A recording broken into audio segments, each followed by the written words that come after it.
என் அன்பு நேயர்களுக்கு உங்கள் உஷாவின் அன்பு வணக்கங்கள். என் முந்தைய பகுதிகளை படித்தவர்களுக்கு கோடி நன்றிகள். வாருங்கள், ராஜாஜியின் ராமாயணத்திற்குள் செல்வோம். இன்றைய பகுதி 83, சேது பந்தனம். இதன் மத்தியில் ராவணன் ஒரு பைத்தியக்கார பிரயத்தனம் செய்தான்.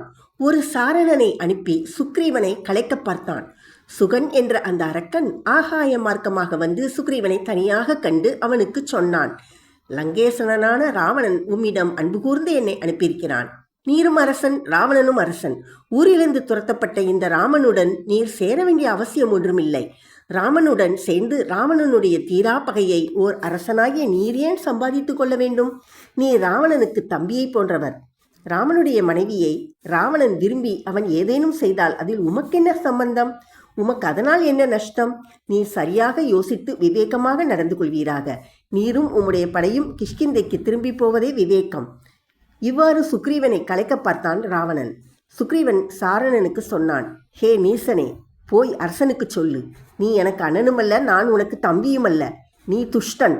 ராமன் என் நண்பன். அவனுக்கு நீ சத்ருவானாய். ஆனபடியால் எனக்கு நீ சத்ருவானாய். நீயும் உன் கூட்டமும் அழியப் போகிறீர்கள். மூடனே, ராமனை விரோதம் செய்து கொண்டு எதிர்த்து நீ பிழைக்கப் போவதில்லை. இதை தெரிந்து கொள். நீ எங்கே ஓடி மறைந்தாலும் பிழைக்க மாட்டாய். இவ்வாறு நான் சொன்னேன் என்று உன் அரசனுக்கு சொல். இவ்வாறு சுக்ரீவன் அந்த சாரணனுக்கு சொல்லியதும் வானர்கள் அவனை பிடித்து இம்சை செய்தார்கள். ராமன் உத்தரவால் அவனை கொல்லாமல் விட்டுவிட்டார்கள். அவனும் லங்கைக்கு போய்விட்டான். விபீஷணன் சரண் புகுந்தவுடன் ராமனுடைய உத்தரவின் பேரில் லக்ஷ்மணனும் சுக்ரீவனும் அங்கேயே விபீஷணனுக்கு லங்கா ராஜ்ய பட்டம் தந்து சமுத்திர ஜலத்தை கொண்டு பட்டாபிஷேகமும் செய்துவிட்டார்கள். விபீஷணன் ராமனுடன் நட்பு பிரதிஜை செய்து கொண்டான். ராவணனை கொல்லாமல் தான் அயோத்திக்கு திரும்புவதில்லை என்று ராமன் சபதம் செய்தான். பிறகு விபீஷணனும் வானரராஜனும் லக்ஷ்மணனும் சமுத்திரத்தை தாண்டுவதை பற்றி யோசித்தார்கள். முதலில் சமுத்திரராஜனை வேண்டிக் கொள்வதே மேல் என்று எல்லோரும் தீர்மானித்து ராமனிடம் சொன்னார்கள். அதுதான் என் எண்ணமும் என்று ராமன் சொன்னான். கடற்கரையில் தர்ப்பை புல் பரப்பி சாஸ்திர முறைப்படி ராமச்சந்திரன் சமுத்திரராஜனை உத்தேசித்து உபவாசம் துவக்கினான். 3 நாட்கள் அன்ன ஆகாரமின்றி மௌன விரதம் இருந்து ராமன் சமுத்திரராஜனை பூஜித்தான். சமுத்திரம் கேட்கவில்லை. பிறகு ராமன் எழுந்து இனி தன்னுடைய சக்தியை பிரயோகித்தே இந்த காரியத்தை முடிக்க வேண்டும் என்று தீர்மானித்து வில்லும் மந்திரபூர்வமாக எரிய வேண்டிய பானங்களும் கொண்டு வரும்படியாக லக்ஷ்மணனுக்கு சொன்னான். சமுத்திரத்தின் மேல் பானப்பிரயோகம் செய்ய ஆரம்பித்தான். பூமி அதிர்ந்தது. கடலில் கலக்கம் ஏற்பட்டது. சமுத்திரராஜனால் இதை தாங்க முடியவில்லை. மேருமலை மேல் உதயசூரியன் ஜொலிப்பது போல் சமுத்திரராஜன் பிரசன்னமாகி நின்றான். ராமனுக்கு கைகூப்பி, ராமச்சந்திரனே, இயற்கை விதிப்படி நான் நடந்து கொள்ள வேண்டுமல்லவா? தாண்ட முடியாத ஆழமும் நீர் வடிவமும் கொண்டு ஜலத்தில் வசிக்கும் பெரும் பிராணிகளுக்கும் சிறு பிராணிகளுக்கும் வாழுமிடமாக நான் இருக்க வேண்டிய நியமத்தை நான் எவ்வாறு புறக்கணிக்க முடியும்? கடந்து செல்ல முடியாதபடி அலைகளுடன் வழியடைத்து நிற்பது எனது தர்மம். அதை நான் விட்டுவிட இயலாது. வானரங்களை கொண்டு கற்பாறைகளும் காட்டு மரங்களும் போட்டு அணை கட்ட சொல்வீர். அதற்கு இடம் தருவேன். வேலைக்கு குந்தகமின்றியும் போட்ட கல்லும் மரமும் நீரில் தங்கும்படியும் நான் உதவுவேன். இவ்வளவே நான் செய்ய முடியும். வானரர்களில் நலன் இருக்கிறான். விஸ்வகர்மாவின் புத்திரனான அவன் இந்த அணையை திறமையாக நிர்மாணிப்பான். உமக்கு வெற்றி ஆகுக என்றான்.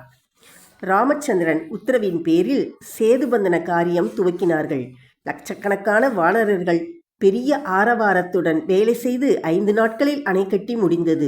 இந்த இடத்தில் வால்மீகி முனிவர் அணைக்கட்டு வேலையை விஸ்தாரமாக சித்தரித்து விளக்குகிறார். தற்காலத்தில் பெரும் அணைகள் கட்டும் அமர்க்களமாகவே முனிவரும் சேதுபந்தனத்தை பாடியிருக்கிறார். வானரர்கள் காடுகளிலும் மலைகளிலும் சென்று ஆயிரக்கணக்கான மரங்களை பிடுங்கி பெயர்த்து சமுத்திரக்கரைக்கு இழுத்து வந்து போட்டார்கள். வேறு பெரிய வானரர்கள் மலைகளையும் பாறைகளையும் பெயர்த்து தூக்கி வந்து போட்டார்கள். மரங்களும் மலைகளும் கடலில் விழும்போது அலைகள் மேலே கிளம்பி ஆகாயத்தை எட்டி குதித்தன. நலன் எல்லா வேலைகளையும் பார்த்து வந்தான். கூட்டம் கூட்டமாக வந்து நின்ற வானரர்களிடம் இருந்து வானரத் தலைவர்கள் வேலை வாங்கினார்கள். மலை போன்ற கற்களையும் மகா விருட்சங்களையும் போட்டு மேலே கட்டைகளையும் புல்லுகளும் பரப்பி சமன்படுத்தினார்கள். அணை வேலையின் சப்தம் சமுத்திர ஓசையை சிறிதாக்கிவிட்டது. அணை கட்டி முடிந்தது. ஆகாயத்தில் சுவாதி நட்சத்திர ஜோதி வீதியைப் போல் கடலின் மத்தியில் இந்த புது சேதுவானது பிரகாசித்தது. மேலே தேவகணங்களும் பூமியில் வானரர்களும் வெற்றி கோஷம் செய்தார்கள். சத்ருவை ஜெயித்து பல்லாண்டு பல்லாண்டு வாழ்வாயாக என்று ராமனை தேவர்களும் ரிஷிகளும் ஆசீர்வாதம் செய்தார்கள். ஆஞ்சநேயன் ராமனை தன் தோள்மேல் தூக்கிச் சென்றான். அப்படியே அங்கதன் லக்ஷ்மணனை எடுத்துச் சென்றான். வானரப்படை கடலை கடந்துவிட்டது. இவ்விடத்தில் எடுத்துச் சொல்ல வேண்டிய ஒரு விஷயம் உண்டு. வில் பிடித்து நின்ற ராமனை கைக்குவித்து வணங்கி சமுத்திரராஜன் சொன்னான், அன்புக்குரிய ராமச்சந்திரனே, பூமியும் வாயுவும் ஆகாசமும் நீரும் நெருப்புமாகிய ஐம்பூதங்களும் தத்தம் சுவாப நியதியில் நிற்கின்றன. அவைகளுக்கு இடப்பட்ட மாறாத அனாதி நெறியில் அவை செல்கின்றன. தண்டனைக்கு பயந்து நான் எப்படி என் சுபாவத்தை மாற்றிக்கொள்ள முடியும்? ஜலமானது திணிந்து கல்லாக முடியுமா? அல்லது என் ஆழத்தை நான் மாற்றிவிட்டு நடந்து தாண்டும் ஒரு நீர்நிலையாக நிற்க முடியுமா? இவ்வாறு சமுத்திரராஜன் ராமச்சந்திரனிடம் மிக வினயமாக சொல்லிக் கொண்டான்.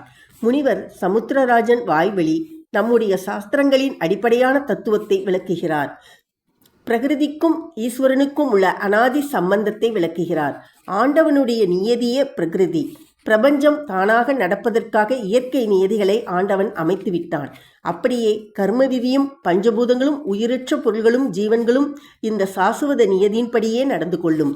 மற்ற மதங்களில் ஆண்டவனுடைய உண்மையையும் பிரபாவத்தையும் நிரூபிப்பதற்காக பிரகிருதி விதிகளை மக்கள் காணும்படி திடீரென்று எதிர்பாராதபடி மாற்றி வியக்கச் செய்ததாக சொல்லுவார்கள்.